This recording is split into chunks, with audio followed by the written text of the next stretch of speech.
Heads up, this episode includes spoilers. So, a movie about a man who is perfectly happy to clean toilets for a living. Not the most obvious subject of a Wim Wenders movie. Really, any movie, really. No. What was... I don't want to see that. What was the inspiration? The inspiration was Tokyo. That is German director Wim Wenders. And like a lot of his movies, his new one, Perfect Days, is indeed a look at a place far from his home and at a quiet hero who goes with the flow. His name is Hirayama, a middle-aged guy whose job is to clean a series of public toilets around Tokyo, and who's 100% cool with that. Hirayama thrives on routine.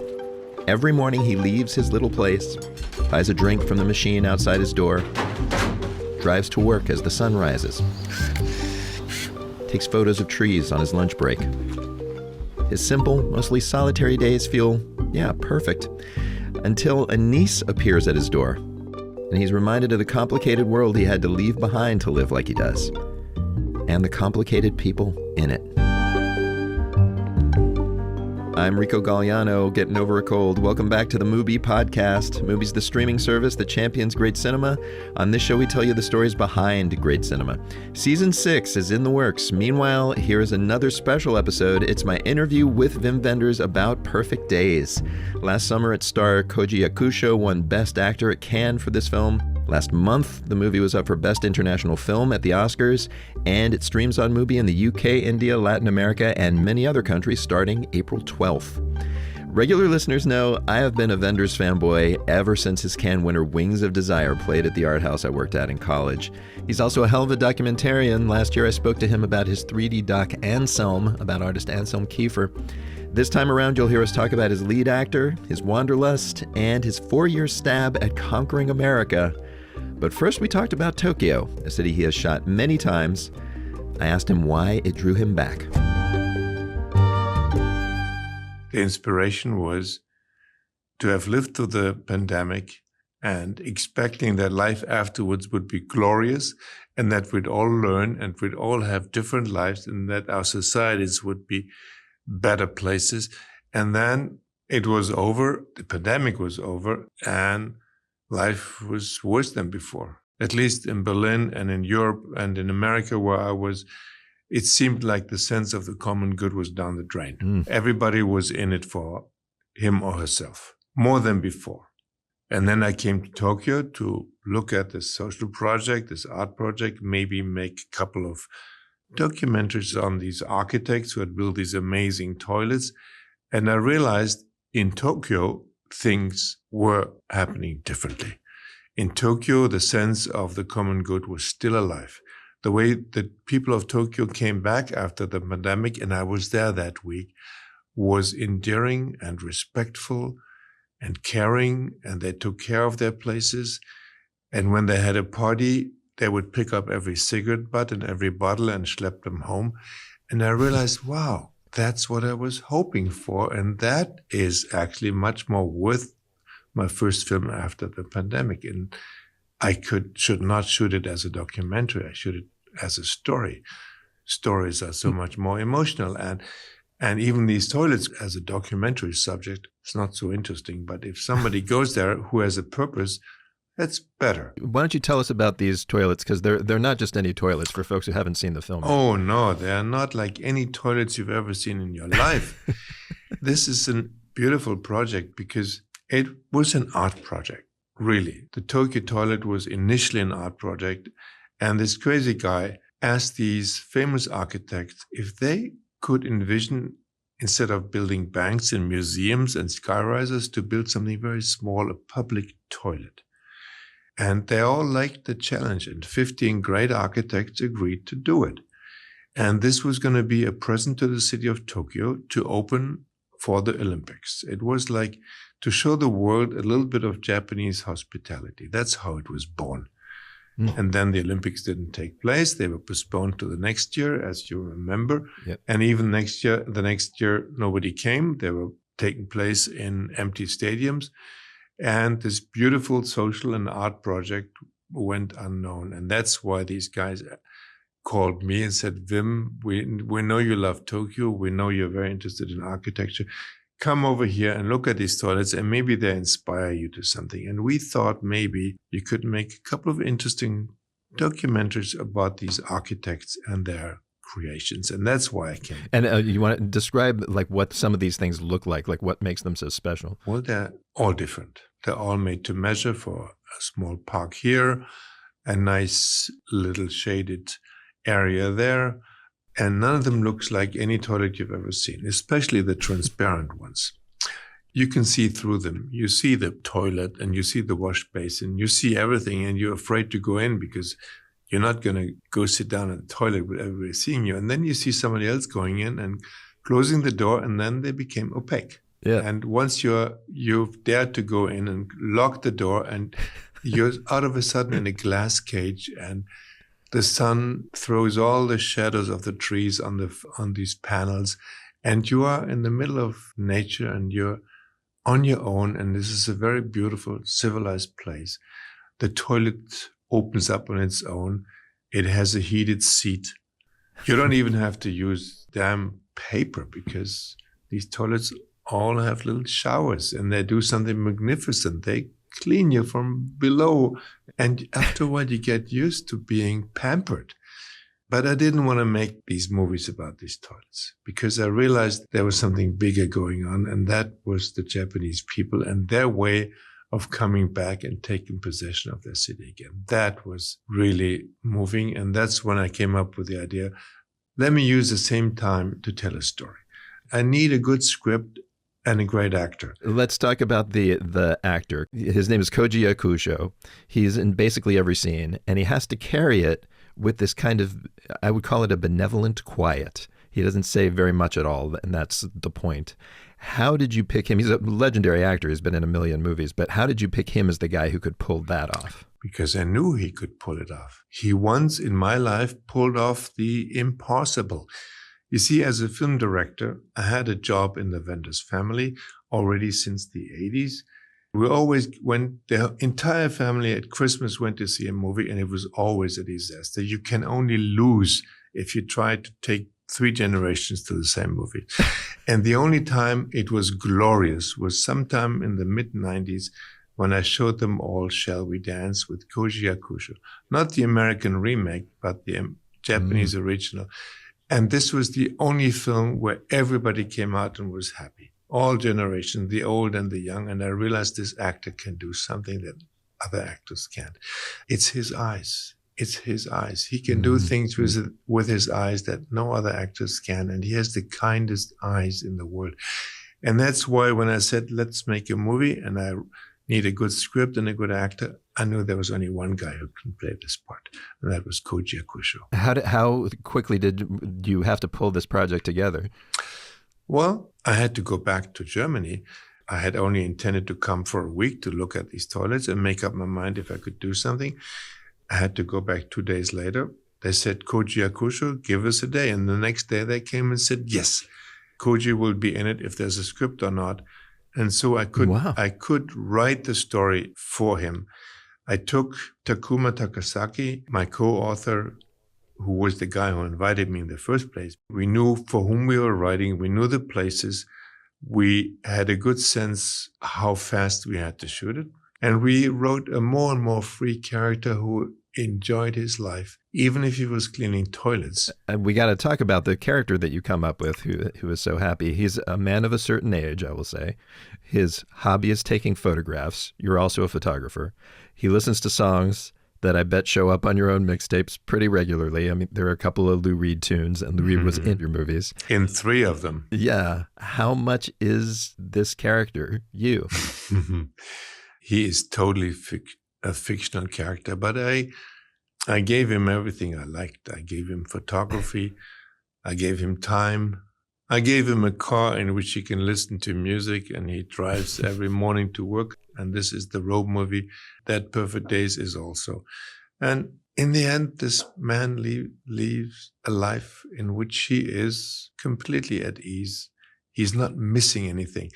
And the more you follow his routine, the more you see the world through his eyes, He's a master of his own time. And that's what we're all longing for. We'd love to be masters of our time. We love to be not pushed by our own routines and by all the tools that steal our time instead of giving us more. And this man doesn't have any of the tools. He doesn't even have a television.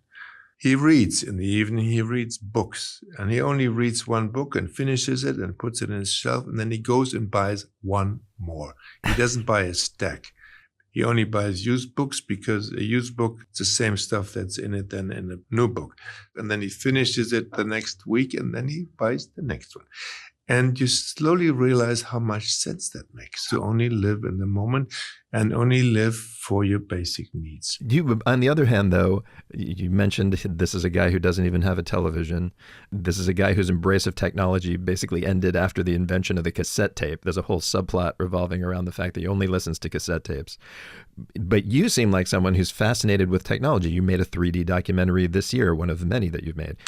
But you admire this about him on some level, I think, his rejection of technology. Why is that?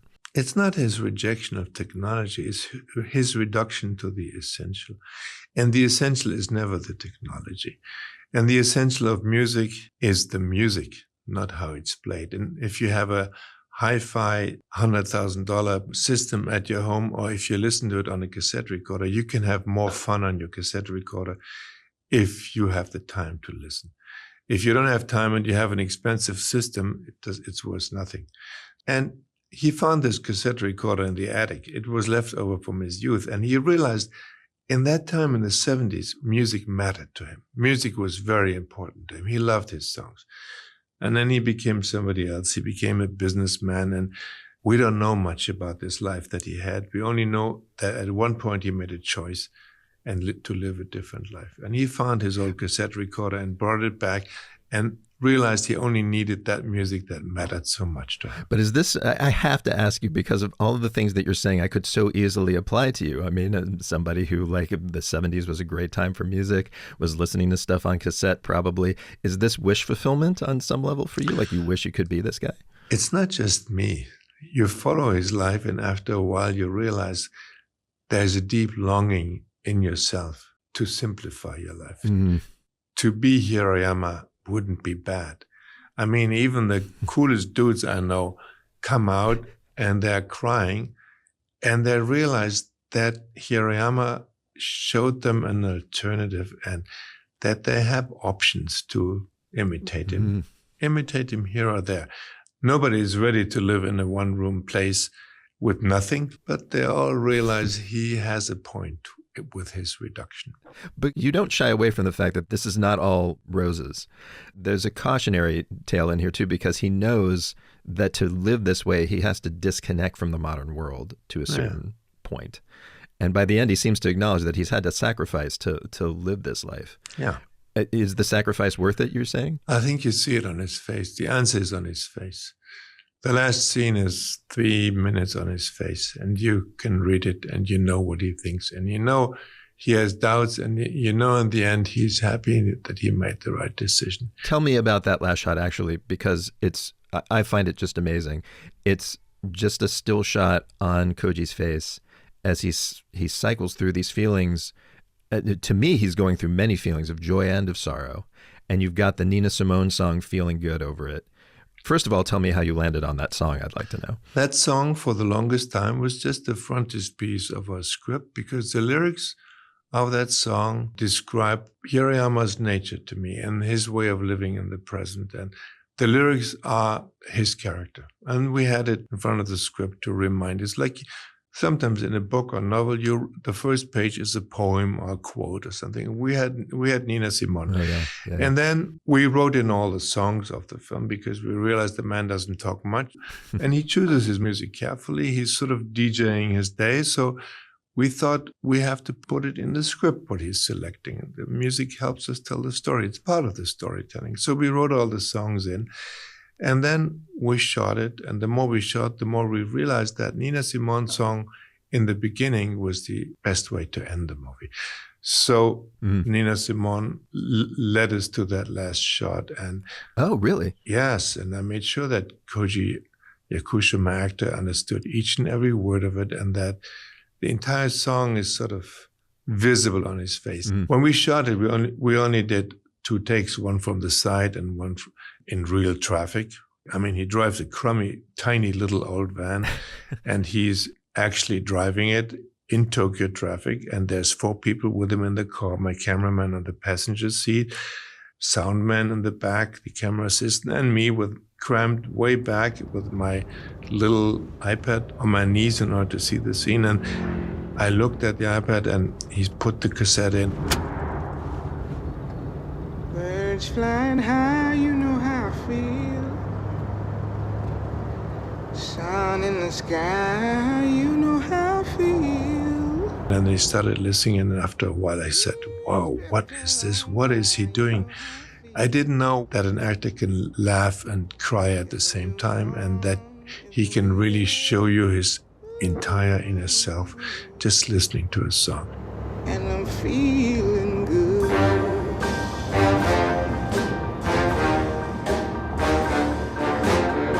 And then I looked at my cameraman and realized Franz wasn't looking through the camera anymore. He was just holding the camera and weeping, tears streaming down his face and looking at me desperately. Is this still the good frame? I mean, because he couldn't see it anymore. So I needed Oh my God, through the tears. Yeah, I needed to help him frame it through his tears. And that was the end of the movie. Oh my God. Was it the last shot you took? Yes, it was the very last shot.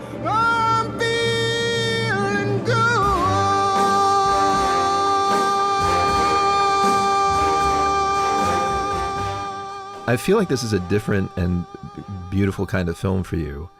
And since it's about aging, it reminded me of something that Martin Scorsese actually said recently in an interview, that he felt like Akira Kurosawa did late in his career.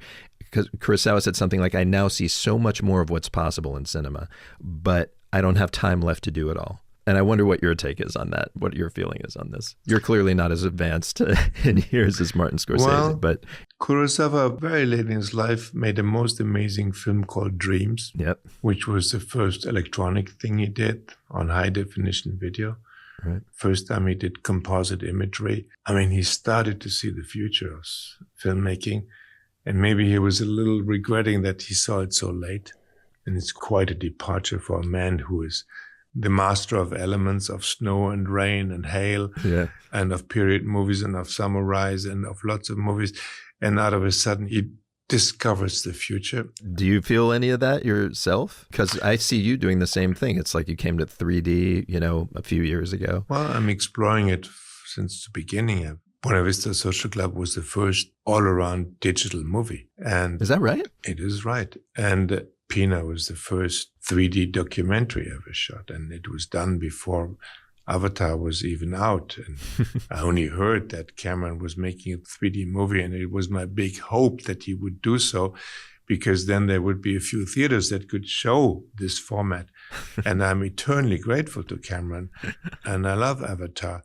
Oh my God, I love the idea of Avatar paving the way for your documentary about a German choreographer. It did. It really did, because people laughed at me when I was shooting Pina on prototype cameras in 3D. And then when Pina was done, there were 100 theaters in Germany to play it.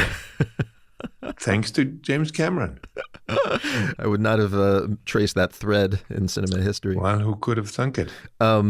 You mentioned very early on how this is a movie, in a way, it's a love letter to Tokyo as much as anything. Yeah. And one of the reasons I love talking to you is you're a world traveler.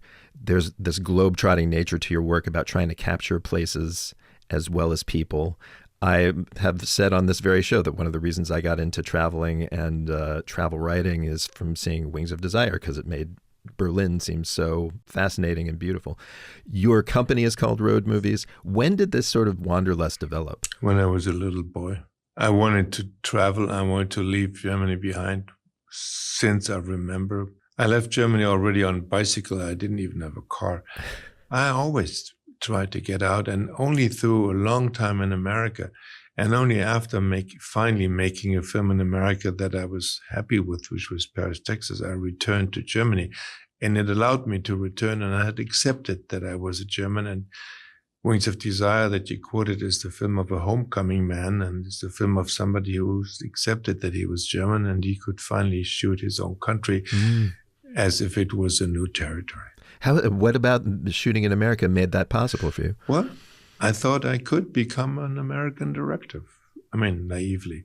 I thought I had it in me to make American movies. And I realized shooting a film for over 4 years for Zoetrope Studios and Francis Ford Coppola's that I was never going to be an American director, and I was always going to remain a German romantic, and that I was a German at heart and a European filmmaker. And if I was going to make a movie in America, then I could do it as a European production in America, but I could never make an American movie.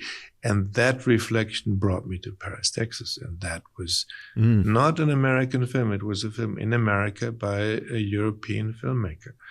And that's when I finally realized what I was doing. What was the Zoetrope film? That was Hammett. It was a fictional film on the writer Dashiell Hammett, who was a detective, and then because he had pneumonia, slowly had to give up his physical job and write about it. And that was a very beautiful script about a man who was torn between a detective and writing about detective work. And a beautiful film. That took 4 years? It took 4 years and 40 different scripts and 4 different writers, and we shot it 2 times. We shot it once on location in San Francisco, and then the studio didn't like it.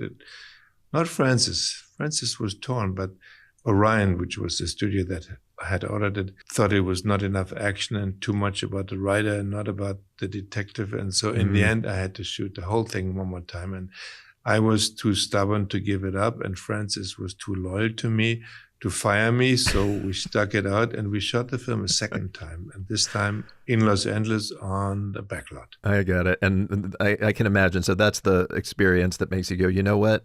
I'm a European filmmaker at heart. Well, I had to learn it the hard way. You mentioned you were fascinated with America, and that goes back to The American Friend and Paris, Texas, obviously, that you've just mentioned. Is the fascination still there? The fascination for the landscape is still there, and for the idea of America and for what America represents. I still love America, and I still love what it represents, even it has pretty much gone down the drain lately. But then again, I still love the American landscape. I love the West. I love the cities.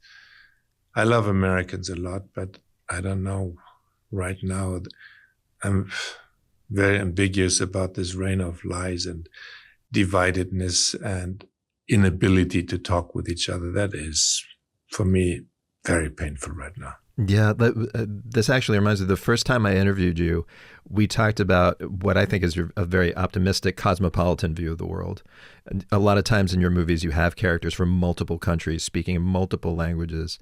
But we're here in this time of more wars, of less trust between countries, of closing borders, the things that you've just mentioned about the U.S. Are you still optimistic?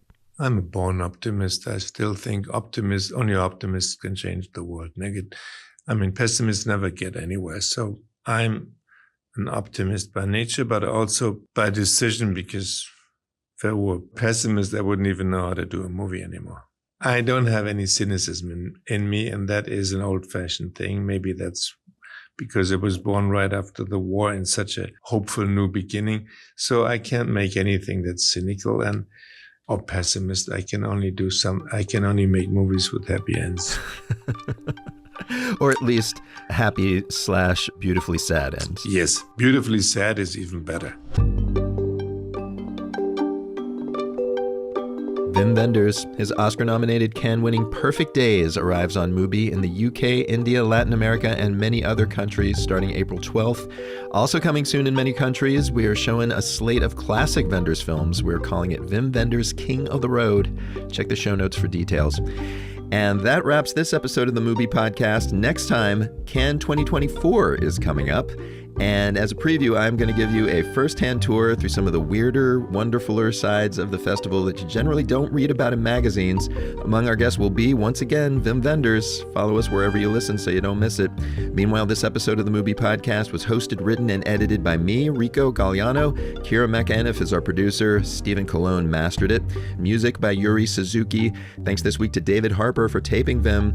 This show is executive produced by me, along with John Baranachea, F.A. Eckerell, Daniel Kasman, and Michael Taka. As always, to watch the best in cinema, subscribe to Mubi at mubi.com. Thanks for listening. I'm going to go grab some tea and a lozenge. You go watch some movies.